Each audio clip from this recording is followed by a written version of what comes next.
All right. Thank you, everybody, for joining us for Quantum Leap today, day 2. Let me share my screen with all of you.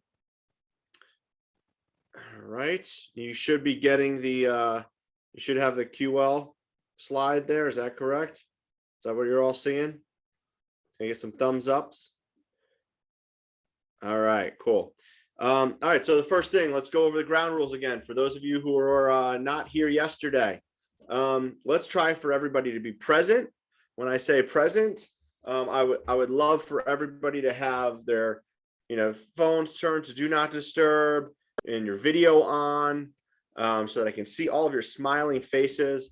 We're going to be going through this with this course today and talking about essentially the 9 principles of success that make up the science of success. And so I'm going to ask you to do some things today and ask for some feedback and things like that. And that's just a little bit easier and a little bit more fun if I can actually see your faces and not just hear your voices and staring at your random name, like your name on the screen. So if you could do that, that would be awesome. All right. Now, that being said, let's also remember that any personal stories or information shared should be considered confidential. All right. And that we're going to respect everybody's different learning styles and opinions and everything else. We're going to help each other learn, right? Because none of us is as smart as all of us working together. We're going to enjoy our time in the classroom. And last but not least, we're just going to have fun. Okay. Let's commit to trying to implement one thing from the course this week. Okay. Just one. That's all I'm going to ask of you. All right. So, today we're focusing on the section of this course called Unleashing the Extraordinary You. And through this, we're essentially going to be focusing on 4 things. First is understanding and appreciating that success is a science. All right. And that anybody can employ. And so we're going to ask you to adopt the mindset of success, create some powerful habits, and then finally evaluate the relationships needed for you to live your best possible life. Okay. How does that sound today? It sounds like a lot, right? You're like, you're going to do this in an hour, Dan? Are you sure? Well, I'm going to certainly try. I'm going to give it my best shot. All right. Because we also have a class coming up right after this one at 3:00. So, all right, we're going to keep chugging along here. So when we talk about the science of success, what are we really talking about? How is success a science? Well, I like to think of success as a science because it's something that we can see the results of. And if you take the time to look at people who are successful, you can begin to understand how they got there. It's kind of like gravity in that way, right? Like gravity can't be measured. Like you can't see it. Well, I mean, I guess technically gravity can be measured. I don't know how to do it. Don't ask me, right? But it can be measured as a force, but it's not something that you can see. What we see are the results of gravity, right? The fact that I can stand here, not float up into the air, is a direct result of gravity's existence. So while you can't necessarily see the science of success, we do see the effects of it. We see the results. And so where we're going to start are on 9 things, the 9 principles. All right. And where they lie are in the 6 personal perspectives, which is following the path of mastery, or the 80-20 rule, taking an entrepreneurial approach versus a purposeful approach, being learning based, removing limiting beliefs, living a life of accountability. And then we're going to talk about the mindset of success, developing habits, and the importance of relationships, which are the last 3 pieces of today. All right. Any questions about what we're going to be going over today? That is the overview right there. Dan, are you going to post this deck somewhere, or should we be taking a lot of notes? Take some notes. I'm more than happy to share it as well. Okay, thank you. All right. Any other questions before we get started? All right, let's keep on moving. So let's start where we're starting right here, right on with the path of mastery. So quick question. How many hours does it take to master something, do you think? Any guesses? 10,000. 10,000. Look at that. Nailed it. Right on the money, right? Here's the thing though. Once you've hit, if you've hit 10,000 hours, is that it? Like you're just done? No. No, right? Because mastery isn't really something that ends. It's not an end result that you're looking for, right? Mastery is actually more of a way of thinking. It's a way of acting. It's a journey that you experience. It's a journey that you go on. Mastery is really just the difference between being a white belt and a black belt, right? Interestingly enough, a white belt and a black belt generally actually know pretty much all the same skills. What's the difference between a black belt and a white belt, though? Practice. Yeah, it's practice. It's muscle memory. It's experience in how to read people. It's experience in how to react and combine moves and combine the skills that they've learned that make them more effective, right? So it's an experience that you go on. Mastery is an experience you go on. Now, self-mastery is the process of acquiring knowledge, skills, and habits that make you a relative master of you. And so the first step, and the reason why we talk about mastery first, is because everything else that we're going to talk about today are what combine to create the person that you are. And so self-mastery is the journey that you go on to understand these things, to learn these skills, to build these habits so that you can be the black belt of yourself, right? You can be the black belt of the things that matter most in your life. Now, to do this in a way that creates success in our world means mastering something that you can leverage in the professional world.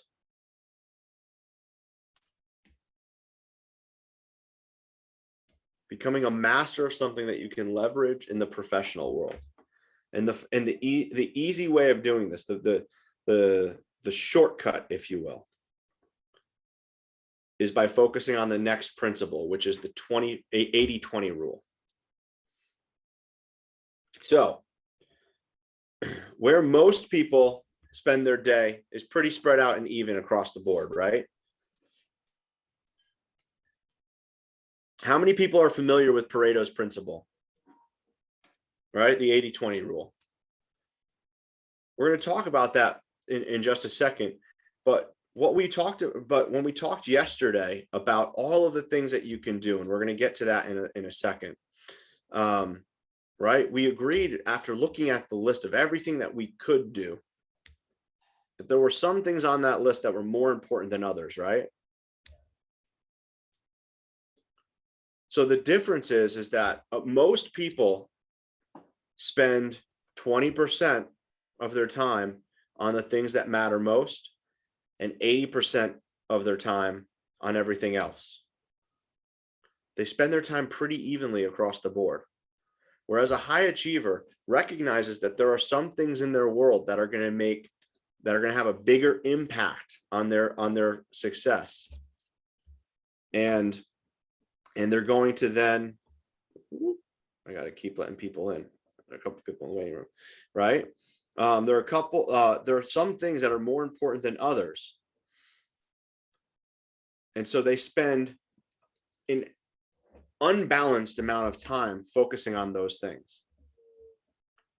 So they spend more time focusing on the 20% and less time focusing on the 80%.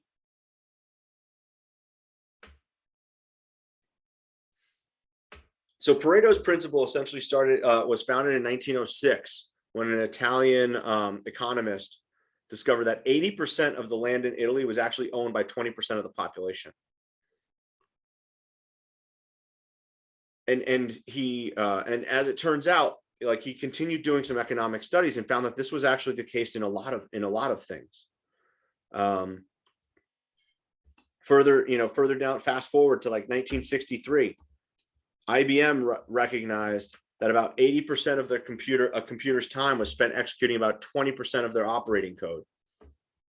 So they immediately rewrote the operating software to make the most used 20% like more accessible and user friendly, so that the computer could operate more efficiently. Right? If you look at real estate, how many people do you think it takes to sell roughly 80% of the transactions we do as agents? 20%. Right? There are people in this world that think it's not even 80-20 anymore. That's more like 90-10. 10% of the effort creates 90% of the results.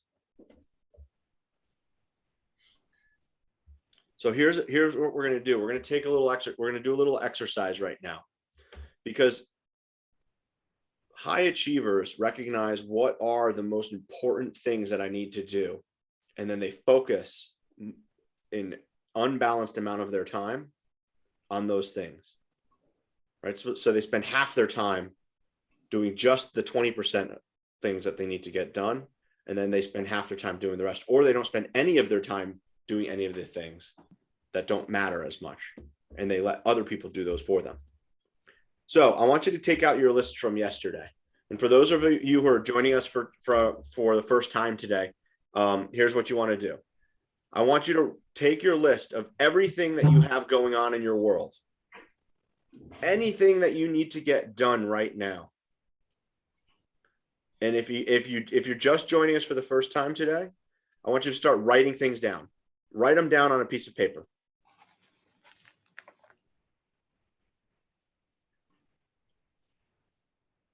And for those of you who joined us yesterday, do you have your papers with you? Do you have your lists? The homework was to have a list of at least 25 items. How many people have that? We got a couple people. Oh man, I know who did their homework. All right. So we're gonna go 80-20 on your lists now, right? Out of everything you have on your list, some of them are important. Some of them are not as important, right? I want you to look at your list and I want you to pick 5 things, maximum of 5 things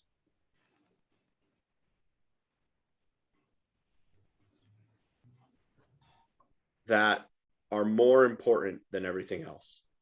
What are the 5 things on your list that if you did those things, you'd be okay with everything else not getting done today? What are the 5 things that if you don't get them done, you're going to have some issues or you're going to have some trouble? Donna, do you have a question? Me? No. Yeah. Oh, I saw you on mute. All good. Sheila, did you have a question? Did you unmute? Okay. No, I'm good. I have a question. Sure. Dana. Okay.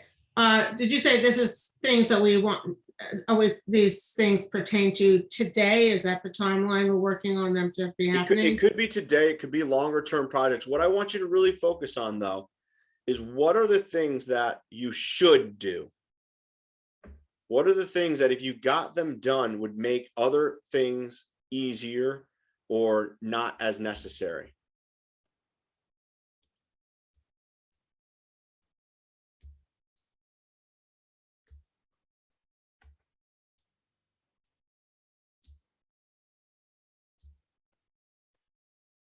So I'll give you an example.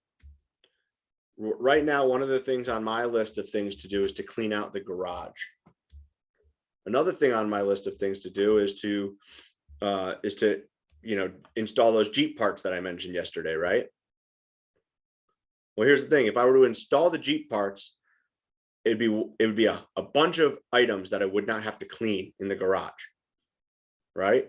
So by just handling the Jeep, it would make cleaning the garage a heck of a lot easier. Right? So I want you to look at the things that if you were to do them would make other things on your list easier or unnecessary. Does that make sense? That make better sense now, Dana? Yeah, it does. Thanks. Perfect. Dave. There's a lot of top level stuff that's more visionary that incorporates like multiple things to achieve the Sure. top level. For So- example, so I want you to do the exact same exercise with those things. So you could say, right now I need to hire, I'm looking to hire somebody for Ridgefield, right? We mentioned this yesterday. Well, Yep. that's an item on my list is to hire somebody for Ridgefield, but what are all the other things that I need to do in order to do that, right? I need to generate candidates. I need to interview them, right? But among those 5 things, would the hire in Ridgefield be the one thing, and then the subsets are just going to be assumed, or you want to solicit the subsets of that goal? So, if you will? so I want you to list all the things that you could do. So if I'm not going to have on that list just hire somebody for Ridgefield, I'm going to have all the other things that I need to do in order to do that. So, Gotcha. so Okay. my big list is going to include, posting ads on Indeed, sending emails out to the office asking for referrals. It's going to, right? And I'm going to look at all of these things and say, and now that I have a list of all the things I need to do to hire somebody or all the things I need to do to whatever, right? Sure. Out of all of those things, what are the things that I should do, right?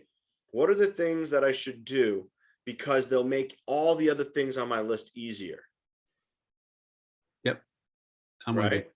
Yeah. Like, for example, my number one thing being a new agent is getting through my KW-based training and setup orientation. And that includes a lot of stuff, as you know, inputting my contacts into command, my social media business pages, blah, blah, blah. So that would Sure. therefore be multiple things, not just the one umbrella thing, if you will. Of course. Right? But I want you to compare those things to everything else on your list of stuff to do. Mhm. Right? Gotcha. Okay. So try not to, your to-do list should not have things that are kind of like overarching goals, right? Like your That's what I was to-do list wouldn't say make $1 million on it, right? That's Sure. not a to-do. Cool. That's a Yeah. goal, Okay. right? We're talking about a to-do list here. Okay. That answers my question. Thank Yep. you. All right. I got one. Yeah, So like we're an going to example. take our to-do list, which is a list of all the things on our goal, on our list of things to do. And we're going to try to identify the 4 or 5 things that are more important or will make everything else easier. You with me so far?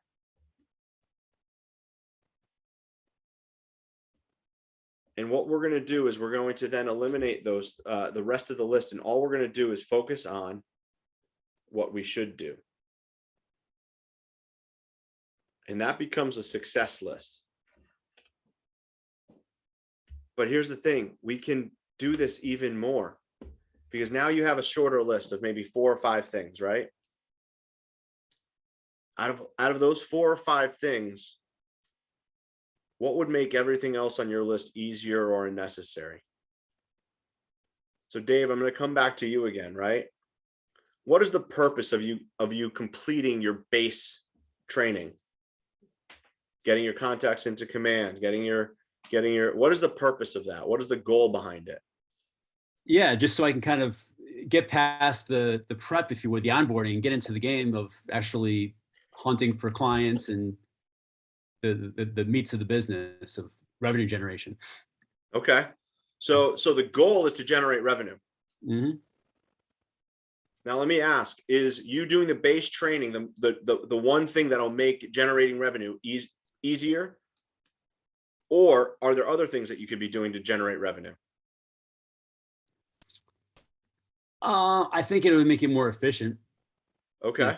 I still have the ability to generate revenue based on my non-agent experience. But So you know, that's kind of the point, right? So if the goal is to generate revenue, then I want you to make a list of all the things you could do to generate revenue, right? Get into training, learn some scripts, right? But out of all the things you could do, are there some things that are going to make generating revenue easier, or some of the things on the other list more easier or unnecessary? Absolutely. sure. The key to creating a success list is recognizing what is going to get you closer to your results faster, because you can't focus on everything on your list. You just don't, right? We talked about this yesterday. You can't do everything. Mhm.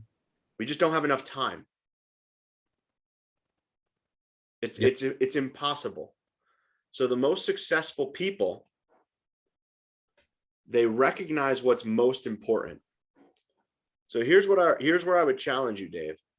If your goal is to get into this business, get into the game, as you put it, right, and start generating revenue, I would look at all of the things that you're thinking about doing and ask the question, is this going to get me closer to my goal and make everything else easier or unnecessary? Yep. Because I'll tell you this, there's one thing that you could be doing to start generating revenue. And it has nothing to do with command, it has nothing to do with your database, it has nothing to do with anything, right? It has everything to do with maybe just picking up the phone or shooting a text and making phone. Connecting with people is the one thing you could do that would make everything else easier. And I'm going to use that as an example, Dave. All right. Yep. If you were to pick up the phone and make a phone call, what would you then have to do after having that conversation with somebody? Well, it depends on the exit, and you know what I All right, found. let me give a different example. No. All right, I'm just going to give you the example, right? Sure. So you have on your list of things to do: learn how to use command, build your database, right? Practice your scripts. Sure. Right? Learn how to convert clients. Practice all of that stuff, right? Well, let me ask you it. If you were to pick up the phone and have a conversation with somebody within your sphere of influence, does that give you the opportunity to practice your scripts? It does. Okay. Does that give you the opportunity to add somebody to your database? Yes. Okay. Does that give you the opportunity to follow up with them? Maybe add them to a system that you can then follow up with them down the road. Yes. Right? Does it give you the possibility of adding a client that you then get to practice actually being an agent for? Yes. Okay. So what is one thing that makes all the other things on your list easier or unnecessary? Connections, making connections. Connecting to people, right? So that's so when we talk about what are the things that we should do that make all the other things easier or unnecessary, I just gave you an example, right? How we took a list of 5 things that we needed to do, right? Generate lead, generate business, practice our data, build our database, get to understand command and how it works, right? Practice our scripts and learn how to convert clients, right? Actually learn how to do the business, like actually how to handle a client and show them properties or take a listing appointment or whatever else, right? All of these things that we need to learn how to do as a new agent. Well, there's one thing we can do that gives us the opportunity to do all of those things. And what is it?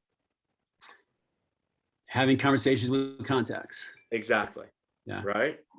So that's what we're talking about when we're talking about creating, lining up the dominoes, so to speak, right? What is that domino that you can flick over that makes all the other dominoes fall? That gives you the opportunity, at least, to knock over all of the other dominoes, right? Listen, you can sit there on your phone and take everybody in your phone and put them into command, right? And that's giving you the opportunity to practice how to add contacts to command. Sure. Right. You can then go into command and create smart plans for following up with people. Right. And you can create Facebook ads to generate numbers to call.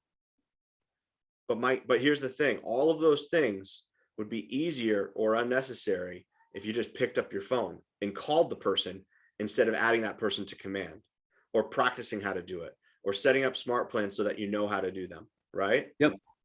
Awesome. Yeah, and I've been doing that. Thank you for that, because that was a great example. No, it was very helpful. And I have been doing that. It's just, I want to kind of do those other things so I can systemize it. So it's not just me picking with the phone or everything else, but it makes sense. It's definitely helpful. I'm going to ask a question. Yep. This is for everybody, not just for Dave. How many people get more work done the day before they go away on vacation than they do most other times, right?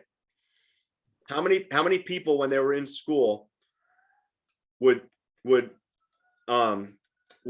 spend more time studying the night before an exam, right? Or would get the paper done, that 20-page paper that you had to write, would get it done, would still be working on it the night of or the day it was due, right? How many people would be working on a paper or a project the night before or the day it was due? Show of hands, right? As humans, we are conditioned to perform under deadlines.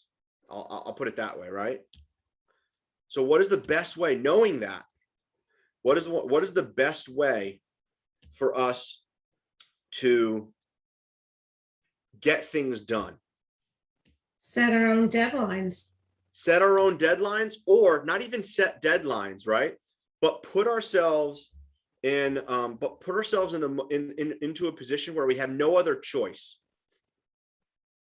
We can tell ourselves, all right, I want to learn how to create smart plans to follow up with people, or, I want to create systems so that when I get a client, I know what the next step is, or I know what I need to do. Well, guess what? If you want to create a system for following up with people, or a system for how to work with a buyer, or how to work with a seller, or how to do an open house, right? I'll do an open house, right? If you want to create a system for doing an open house, what do you think the best way of actually getting that done would be?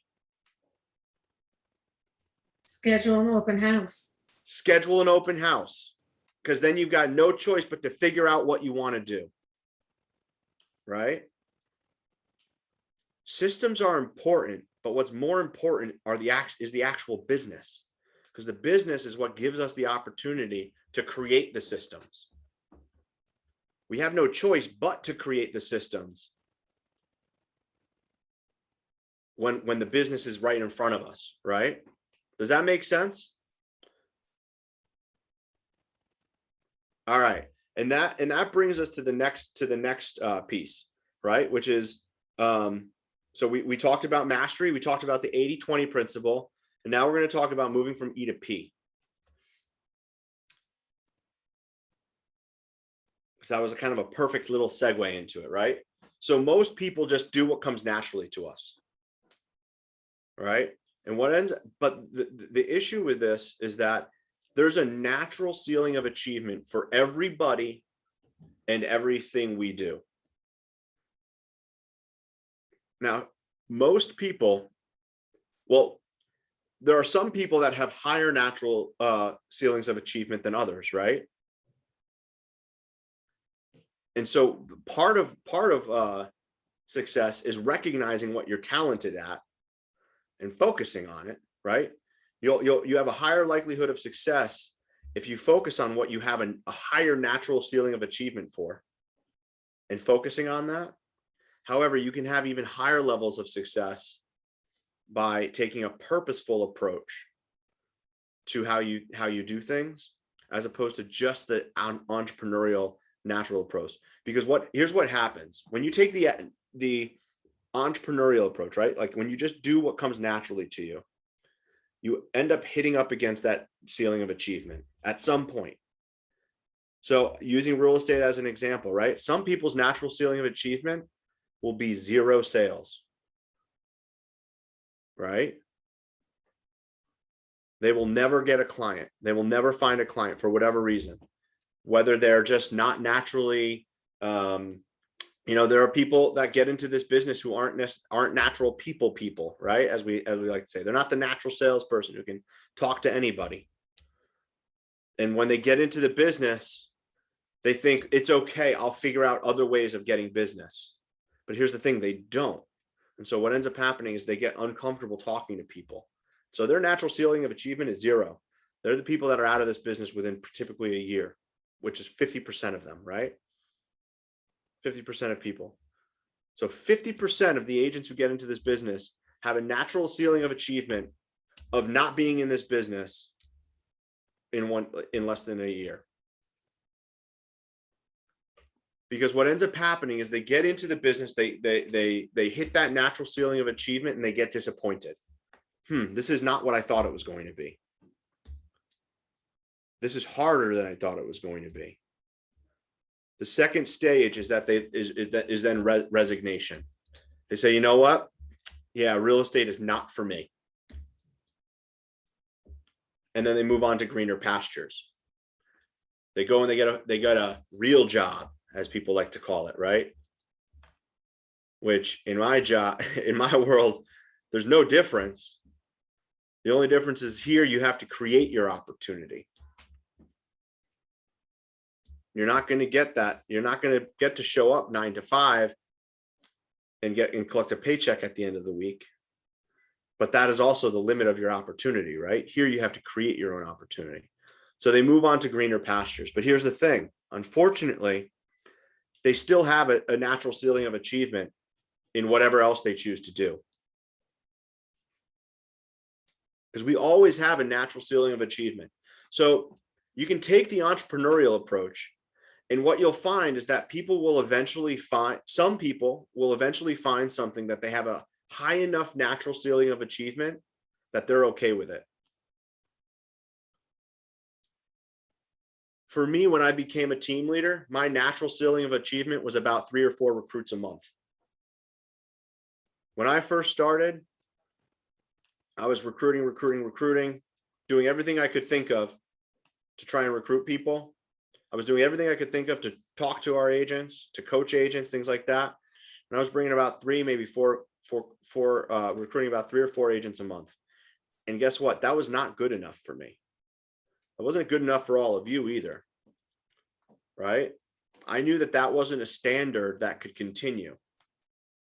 So I knew that I had to do something different. And so I had to become purposeful about what I was doing. Or I was going to end up just like this, right? I was going to end up here and then having to turn around and do something else.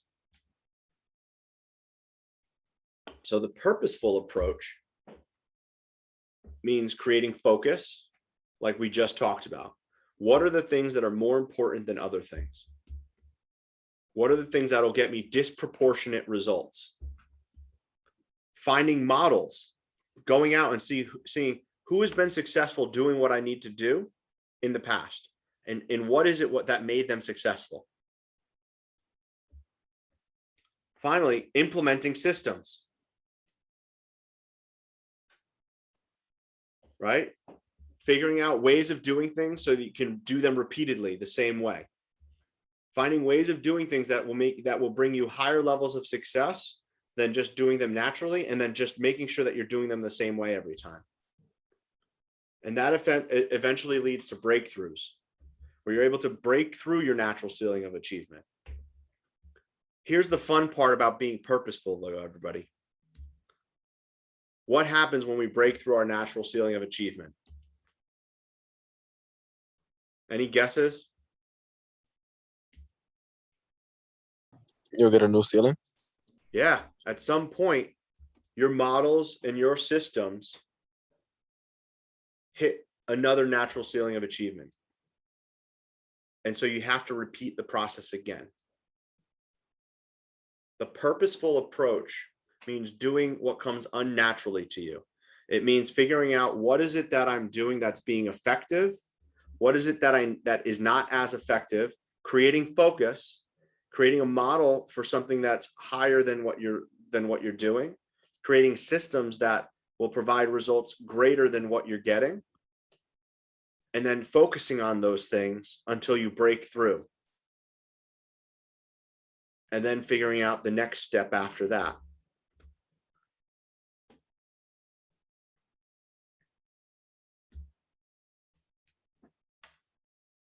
Any questions around this?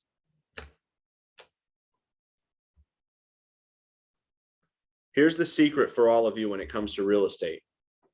We actually have tons of models and systems for you to follow. You don't have to come up with them on your own. Except most people choose not to focus on those things. Because doing what comes natural to everybody is what's comfortable, right? So I would ask you today to think about, am I doing things the way they come naturally to me? Or am I actually looking at what it takes to be successful and go out and then focusing on those things? I'm going to use open houses as an example. Most people feel comfortable doing their own open houses, right? Most people would feel comfortable doing one open house a weekend, maybe a couple a month, right? When they show up, they want to be friendly. They have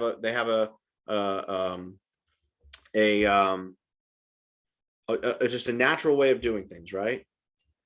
How could you take now? Open house is a great source of leads, right? It's a great lead generation strategy.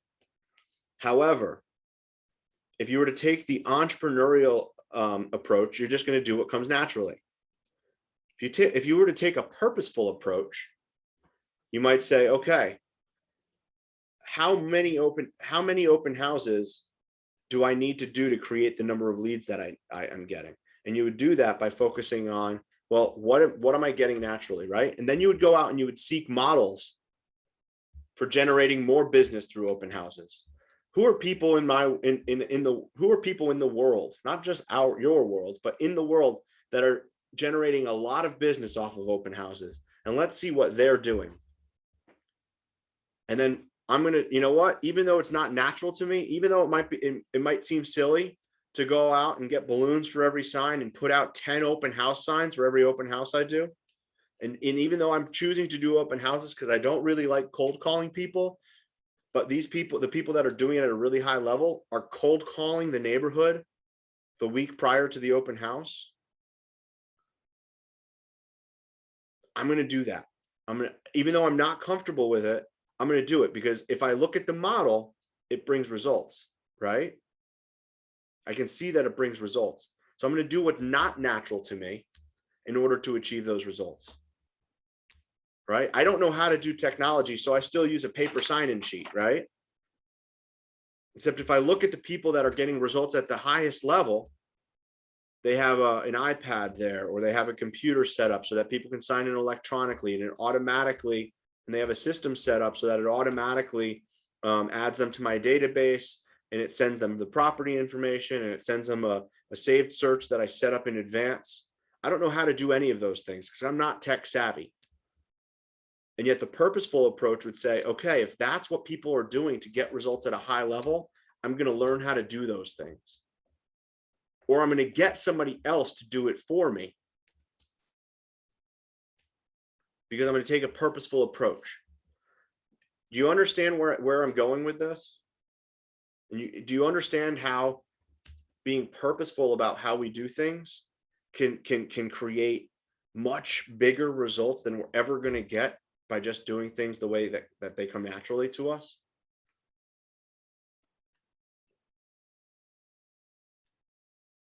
Any thoughts on this?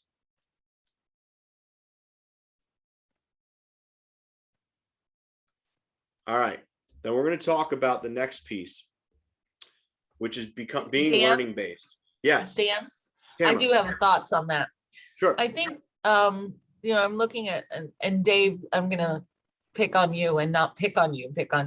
I think one of the things that happens when you first start up as a real estate agent, you hear all these wonderful things that people are doing and you spread yourself too thin. Sure. And I think one of the things you're talking about here, Dan, is, yeah, there's a lot to each component of real estate. Find something that you're pretty good at, or something you enjoy, which then you usually are good at, and Yep. and really master that. Yep. And crack the ceiling on that one. Exactly. Well, what's the because- first step in being purposeful, Tama? identifying what you enjoy and are skilled at. Well, it's creating focus, right? Yeah. Oh, there, it's right at the bottom there. It says number Yeah. one is focus. Right? The first step is creating focus. And that's exactly what you're talking about, right? We get into real estate, and like Dave demonstrated earlier, we have a ton of things that we can do. There are so many different ways to generate business. There are so many different systems that we can create. There's so many different ways we can talk to people, right? Classes that we can take. The key to breaking through those natural ceilings of achievement, the key to that success is to choose a focus. And here's the secret to it, everybody. It's less important what you focus on and more important that you do. Yes. Right. Totally. Because focused effort will always create better results than dispersed effort. We've proven that through the 80-20 principle. We've proven that through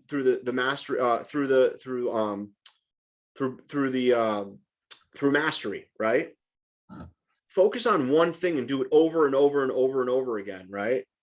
You're more likely to become a master of it than if you try to do 10 different things and spread your focus amongst them. There's another story that I normally tell in the full day class, right? About a study that was done. I don't remember where it was. It may have been Stanford. But they essentially took 2 classes of art students. All right. And I believe it was actually at a high school. And they said, and they divided the class up in half, and they brought half the class in, and they said, your entire grade for this entire semester is going to be based on how perfect of a pot you can create. It was a pottery class, obviously, right? And so they were tasked with creating the perfect pot, and they were going to be judged on their one pot. And that one pot, how good it was going to determine their grade for the semester. They took the other half of the class and they said, okay, you are going to be graded based on the number of pots you create. We don't care how good they are. We don't care how big or how small they are. We just want you to create as many pots as you can. And the more pots you create, the higher your grade will be. So what do you think happened in that scenario? The people who were the half of the class that was tasked with creating the perfect pot studied the concepts. They studied, okay, what are the skills that I need to learn? What makes the perfect pot, right? Its symmetry, its material, the thickness of the walls, et cetera, right? The finish of it, the glaze and the firing and all of these things, right? So they studied to create the perfect pot. The other half of the class said, all right, well, we don't have to study anything. We just got to start making them. And so they did. At the end of the semester, which group of people do you think had the better skills in making pots? The one pot. Ones who made it the multiple pots. Exactly. Because what happened is the people who had to make many, many pots had made so many pots during the semester that they just became good at it. Whereas the people who had to create one pot, they only made one pot, and they spent the rest of their semester focused on what that pot should be, as opposed to just doing it. Right? Marion said earlier in the chat, you learn by doing. She probably didn't realize, 15 minutes ago how pertinent that was going to be, right? But create focus, figure out what are the things that not that I could be doing, but that I should be doing, and then focus on them, and then just start doing them, right? If you want to take a purposeful approach, create focus, find people who have done it in the past, who have done it at a higher level than you're looking to do it, or who have exceeded your expectations. Create a system, take their model of what they've done, create a system to replicate those results, and then start doing them. Start implementing. Just get started. Make sense? Sound good? All right, we're going to keep going. Becoming learning based. Now, one of the things that gets said all the time, I hear it all the time, is Keller Williams offers so much training. And we do. But here's the problem with training and knowledge. Are you learning, right? For learning's sake, right? Are you trying to know something for knowing's sake? Because that really leads to nowhere, right? Learning for learning's sake doesn't provide results. Whereas if you learn in order to do something, two things happen. First is enlightenment. Learning so that you can turn around and actually change something in your world, or create a new result for yourself, creates enlightenment. Learning for the sake of learning how to do things better, right? That's kind of the outside result of learning. That's where you start seeing production. And those two things combined create higher self-actualization.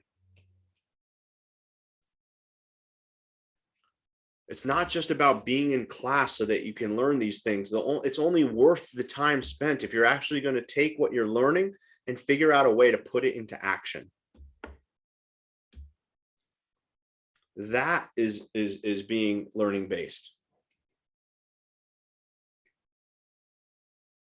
It's learning for doing's sake. All right, we're going to keep moving because we're running out of time here. Who has limiting beliefs? Who knows what a limiting belief is? How many people here think they have some limiting beliefs? Right? Yeah, we all do. A limiting belief is anything that limits you from moving forward. So think about something that's holding you back. Think about something that's that you think about that is giving you a little bit of a roadblock. And I want you to think about how it makes you feel. I want you to write it down. Write something down that you feel is holding you back. Anybody want to share theirs?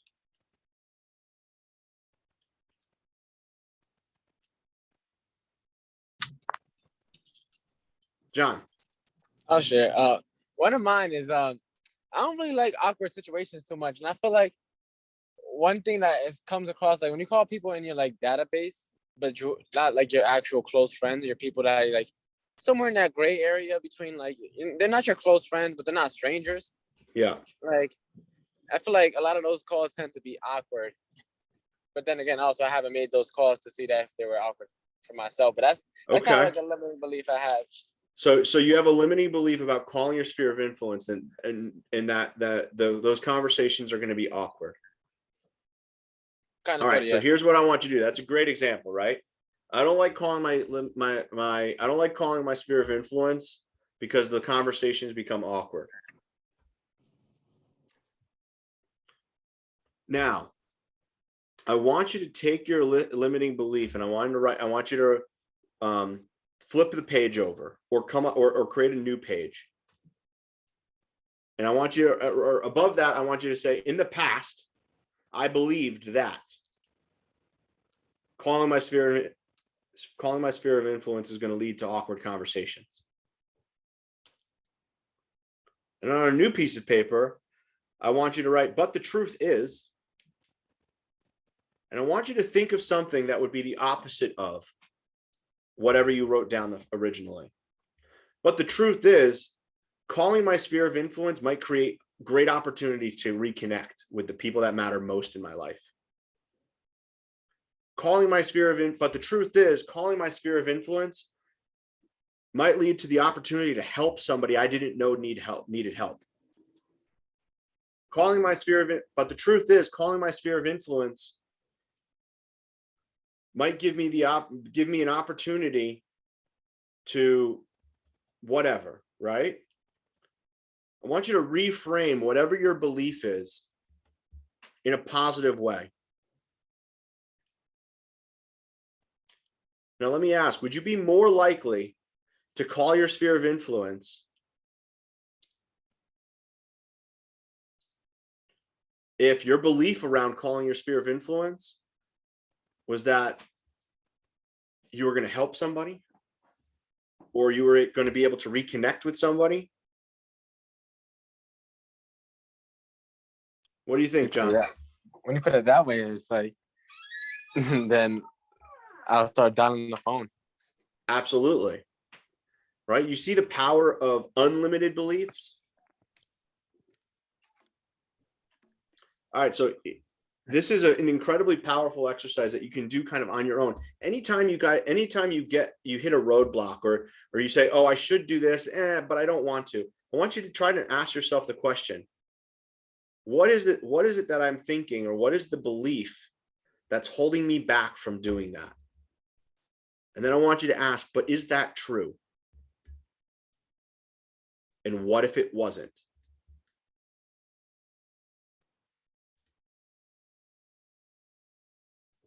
It's not easy to do this. It's not easy to eliminate these beliefs, but what is a little bit easier is recognizing them in the moment and then coming up with a counter argument.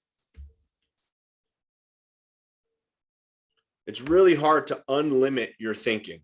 It's really easy to switch them. All right.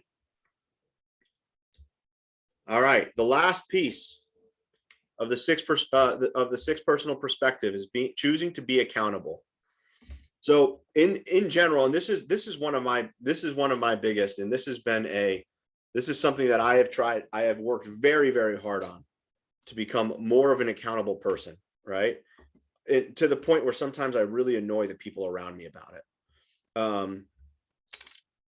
So I want you to think about, am I being a victim, or am I being accountable? And I'm going to walk you through what that looks like. So being a victim, so life happens, right? We can't avoid that. Things are going to happen in our world. There are going to be days where we don't get the results that we want. There are going to be days where things just don't work out in our favor. A victim avoids that reality in the first place. The second thing is that they fight the reality. They say, well, that's just not how I see it, right? The third step of the victim mentality is that they then turn around and blame somebody else. Well, it's not my fault. It's because of the market, right? The reason I'm not finding listings is because there's no listings out there, right? There's somebody else to blame, right? Then they make excuses. Well, nobody told me that I could get listings that way, or nobody told me how I could do that, or I didn't know how to do that. And finally, they give up hope. And they say, well, it's out of my hands. I'm going to leave it up to fate, right? There's nothing else I can do at this point. That's the last step. And that's when it's pretty much all over. Now, that is one way to approach life. But there are many other ways to approach life. And one that, in the path of the accountable person, seeks reality. They encounter a situation when life happens, and then they say, okay, I'm here. This is what's happening, right? We're in a market, and they acknowledge reality. Okay, I see what's going on. We have limited inventory. We have incredibly high buyer demand. That is the market that we're in. I see what's going on. And then they own it. And they say, well, if I'm going to be successful in this market, I have to figure out how to be successful in this market. Right? So, and then they ask, well, what can I do? They look to create solutions. All right. So what are the things that I can do in today's market to continue growing my business? Where can I find more listing inventory? How can I make my buyer offers more competitive? Right? So that I'm winning, so that I'm helping my buyers win more deals. And guess what? The last piece is they just get on with it and they get to work. and they don't dwell on the reality of the situation. Yeah, I love this side of it too, right, Dave? Doesn't that side of the equation feel so much better than the other side? It just eliminates the time waster of just stress. I mean, not the Yes. cause of all stress, but once you get past this, I guarantee it'll free up multiple hours of your day Yes. if you just buy into that right side of it. And here's the thing is that sometimes as you're going through these things, sometimes it takes being a bit of a victim in order to get over to the accountable side. Sometimes a situation comes up and you say, oh my God, I can't believe this is happening. No, like this can't actually be happening, right? And then you're saying, well, I can't believe this is happening. How did this happen? Like, oh God, so-and-so, like blah, blah, blah, blah, blah, right? Oh, well, nobody told me that this was going to happen. And I didn't realize that this business was going to be so hard. And then you finally turn around and you get to the point where you're like, all right, well, okay, let's figure out what's going on here, right? Sometimes you have to go through that process. But like Dave said, Yeah. if you can get through that process quickly or avoid it entirely, life can be a little bit more fun. All right. And the results that you'll see are massively, massively different. I had a friend who would say things like, oh, why are you upset? There's nothing you can do about it. And this was before I was in real estate. And I would just want to clobber her. And I just always had that attitude, if I search hard enough, think about it long enough, try different things, even if they don't work, but try then something else, that I always thought there was something somewhere, even if I couldn't figure it out immediately, that I could do about it. Yeah. And I had, times in my life when I've approached that, where I set out about something and got turned down, and I came back with some other alternate solution and kept plugging away, and eventually it worked. Yep. All right. So I love that, Dana. That was brilliant, right? And that brings me to the last point. And so I'm actually going to skip a couple things here because I want to focus on the last piece. And if Debbie, if you're okay giving me another 4 minutes, is that cool? All right. Which is the people that you surround yourself with, right? All of these things become easier if you surround yourself with people that are also on this path, right? What do you think happens if you surround yourself with victims? Right? It's never going to be your fault, right? And you'll all just be sitting there waiting for something to happen to make it happen for you.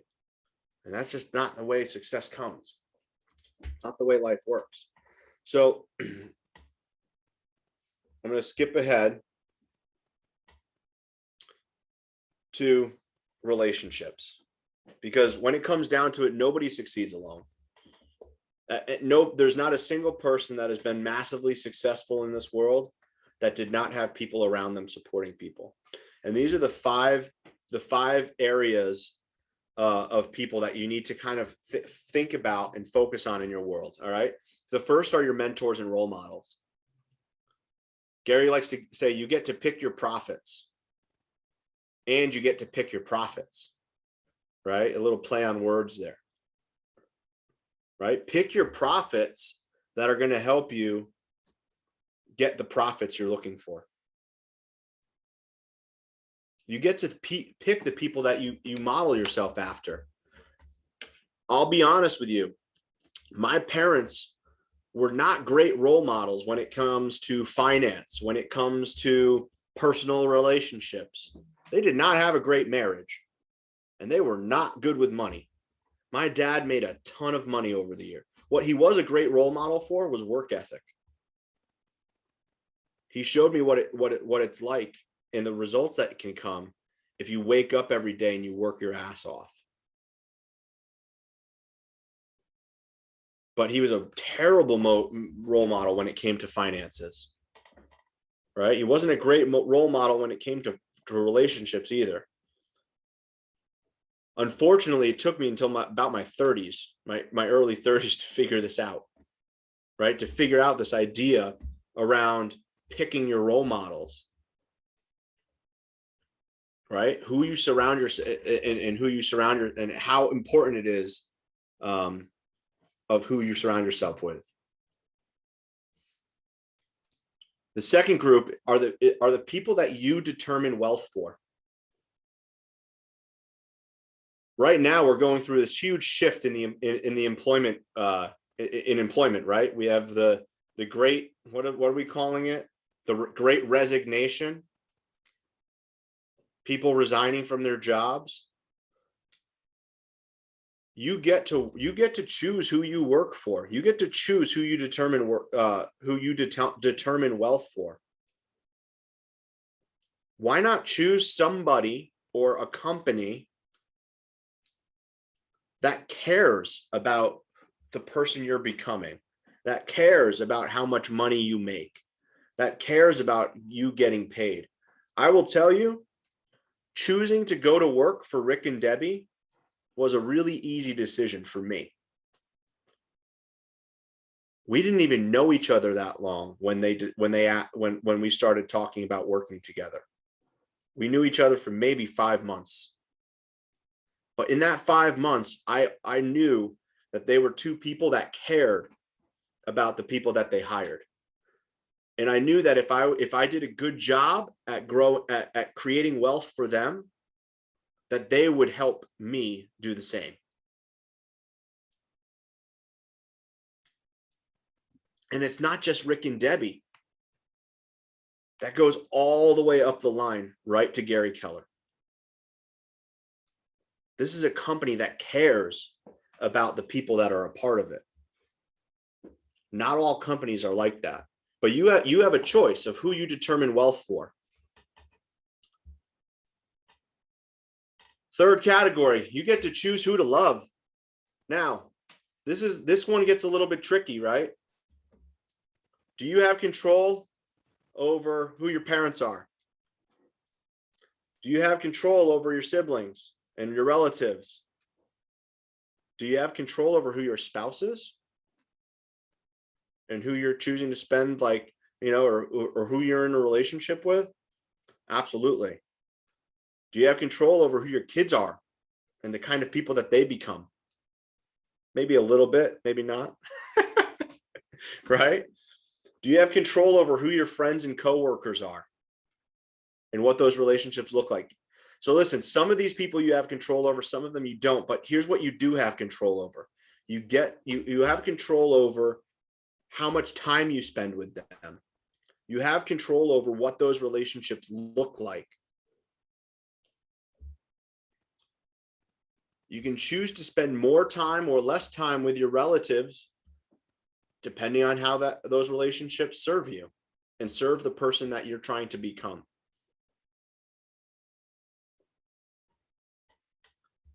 The fourth, you have your top 5 wealth determiners. These are the people that are going to determine your wealth. Warren Buffett, for instance, one of the richest men in the world, right? 80% of his wealth came from 5 investments. 5 people, 5 companies he chose to invest in. 5, that's it. 80% of his wealth. The people you choose to get into business with will have a massive, massive impact on your success. And last but not least, this is my favorite category because it's one that we don't put enough thought into, which are our allied resources. Who's the person that cuts your hair? Who's the person that cleans your house? Who's the person that does your laundry or your dry cleaning? Who do you give money to? Are you being purposeful about who you're choosing to do that with? As a real estate agent, you better be, because every single one of those people should be an ally to you and your business. Right? What gym do you go to? This is a great story yesterday, actually. I was talking to Chris Kling, who owns a CrossFit gym with his brother in Newtown. He's an agent in our office as well, obviously. Right. And I was talking to him yesterday, And I was surprised to learn that Andy Sachs actually goes to a different CrossFit gym. So Andy Sachs and Chris are in business with each other, right? Chris is a member of Andy's team, and yet Andy goes to a different CrossFit gym. And when I said, wait, really? Are you serious? Chris's response was so natural to me. He goes, well, of course. I don't want him dipping in my pond, and he doesn't want me dipping in his. They both see the gym that they go to as a resource for getting business, and they choose to go to different gyms so that they each have a better opportunity to get business from them. Smart, right? This is one of the things, you know, I laughed when I heard the story, and yet I believe it 100%, that Gary Keller put his landscaper through the CV process. He had him do a KPA. He interviewed him. He had a group of his people interview his landscaper, the guy who cuts his grass, because he wanted to make sure that the guy who cut his grass was going to be the best person for that role and was going to create more opportunity for him. Unbelievable, right? All right. So homework for today. I want you to think about your mentors and role models. Who are the people in your world?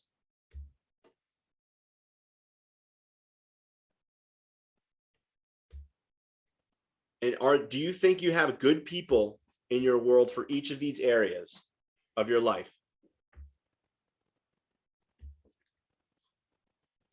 Sound good? All right, we're going to be turning it over to Debbie Orr shortly. But before we do, I just want to answer any questions. Can you give me the host, Dan, and I'll let the I people will, yeah. know. Okay, thanks. Any questions on today?